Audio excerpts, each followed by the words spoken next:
Public Safety Broadband Technology Association FirstNet Summit.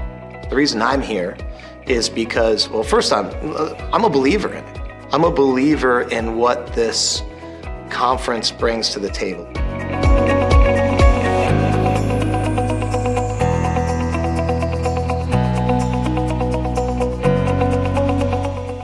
Public Safety Broadband Technology Association Vision Users Summit is such a cool program. I think this is the third year now, if I remember correctly.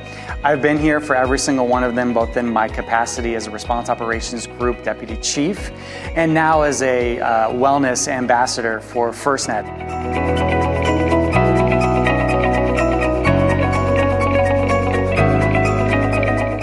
My experience here at the summit has been really good, and I really like it because it's well thought out, everything, and you get to meet a lot of end users and also different companies that works in the area, so it's a really good networking space.